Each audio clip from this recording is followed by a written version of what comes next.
Hello दोस्तों, जो तिरंगा आज हमारे देश भारत की आन बान और शान माना जाता है, क्या आप उस तिरंगे की हिस्ट्री को जानते हैं? क्या आपने कभी सोचा कि जिस झंडे को देखकर आज हिंदुस्तान में रहने वाला हर इंसान गर्व महसूस करता है, वह झंडा कब बनाया गया था और क्यों बनाया गया था? और झंडे का जो डिजाइन जो आज हम देखते हैं, यह डिजाइन सबसे पहले किस इंसान के दिमाग में आया था? तो दोस्तों, इस तरह की तमाम चीजों के बारे में आज की इस वीडियो में हम बात करेंगे और भारत के झंडे से जुड़ी हुई बहुत सारी जरूरी बातें आज के इस वीडियो में हम जानेंगे। तो दोस्तों, वीडियो शुरू करने से पहले अगर आप हमारे चैनल पर नए हैं तो चैनल को सब्सक्राइब जरूर कर ले और साथ ही साथ बेल आइकन को भी प्रेस कर दे और हमारी हौसला अफजाई के लिए हमेशा की तरह हमारी इस वीडियो को लाइक जरूर कर दे, ताकि इसी तरह की नॉलेजेबल और हिस्टोरिकल वीडियो का फैसला हम जारी रख सके। दोस्तों, वैसे तो 1857 में जब हिंदुस्तान में रहने वाले लोगों ने अंग्रेजों के खिलाफ बगावत की थी, तभी से हिंदुस्तान में रहने वाले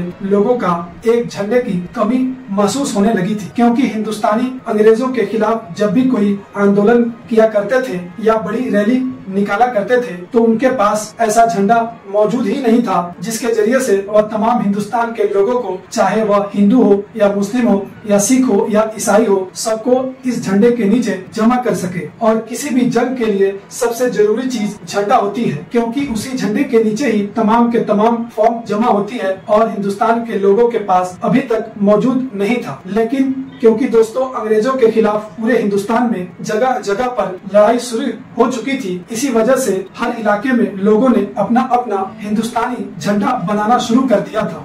अगर आप इंडिया के झंडे की हिस्ट्री को पढ़ेंगे तो सबसे पहले आपको 1969 में बनाया हुआ वह झंडा दिखाई देगा, जो बंगाल में बनाया गया था। बंगाल में अंग्रेजों के खिलाफ एक रैली निकाली गई थी, जिसमें एक ऐसा झंडा बनाया गया था जो 3 रंग से बनाया गया था और यह शायद हिंदुस्तान का पहला तिरंगा भी माना जाता है। 3 रंगों से तैयार किया गया इस तिरंगे में सबसे ऊपर केसरिया रंग था, बीच में पीले रंग थे और नीचे हरे रंग की पट्टी थी। बीच वाली पट्टी में हिंदी में वंदे मातरम लिखा हुआ था और नीचे की हरी पट्टी में एक सूरज और चांद का तारा बना हुआ था। इसके बाद हिंदुस्तान का अगला झंडा फिकाजी कामा ने 22 अगस्त 1907 को बनाया था। यह झंडा बंगाल के झंडे से थोड़ा सा अलग था। इसमें सबसे ऊपर वाली पट्टी हरी थी और नीचे की पट्टी केसरिया नहीं बल्कि लाल कलर की थी। बाकी तकरीबन यह झंडा बंगाल के झंडे की तरह ही थी। उसके बाद धीरे धीरे फादर ऑफ नेशन यानी गांधी जी को भी हिंदुस्तान के झंडे की टेंशन सताने लगी थी और उनके दिमाग में भी यही बात चल रही थी कि हिंदुस्तान का एक ऐसा झंडा होना जरूरी है जिसके नीचे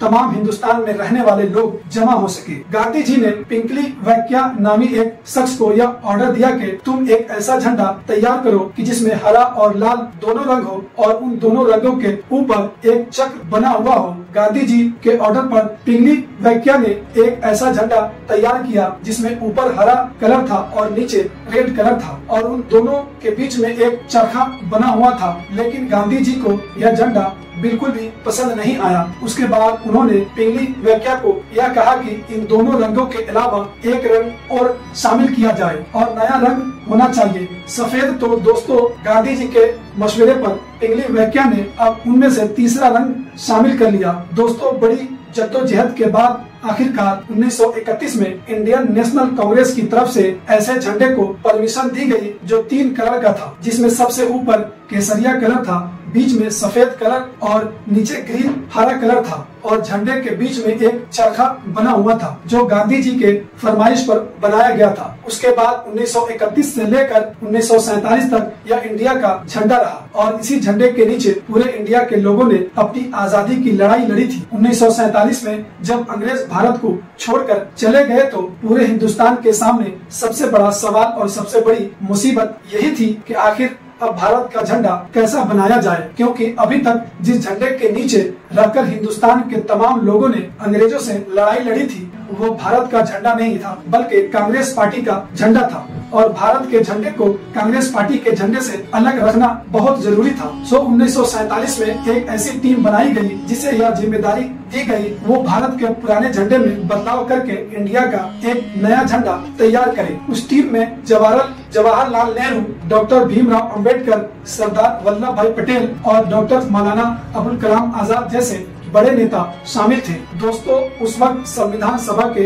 एक जनरल सिक्योरिटी हुआ करते थे जिनका नाम था बदरुद्दीन तैयब। बदरुद्दीन तैयब जी ने संविधान सभा के सामने यह प्रस्ताव रखा कि क्यों न हम भारत के पुराने झंडे से चरखे को निकालकर उसकी जगह अशोका चक्र लगा दें। बदरुद्दीन तैयब जी के प्रस्ताव सभी लोगों को बहुत पसंद आया और फिर हमेशा के लिए बदरुद्दीन तैयब जी के इस प्रस्ताव को मान लिया गया और भारत के तिरंगे में अशोक चक्र को शामिल कर लिया गया। लेकिन दोस्तों, बदरुद्दीन तैयब जी ने जो प्रस्ताव संविधान सभा में सामने रखा था वह उनके खुद के मन का आइडिया नहीं था, बल्कि बदरुद्दीन तैयब जी की एक बीवी हुआ करती थी जिनका नाम सुरैया था। यह भी उन्हीं के मन में यह आइडिया आया था। बदरुद्दीन तैयब जी के वाइफ यानी सुरैया तैयब जी ने कागज पर तिरंगे का नक्शा बनाया था और उसमें चरखे की जगह अशोका चक्र शामिल किया था और कागज के टुकड़े पर बने हुए तिरंगे के उसी नक्शे को बदरुद्दीन तैयब जी ने संविधान के सभा में पेश किया था, जिसे हर एक ने बड़ी खुशी के साथ कबूल कर लिया था और आज तक हमारे देश का झंडा बिल्कुल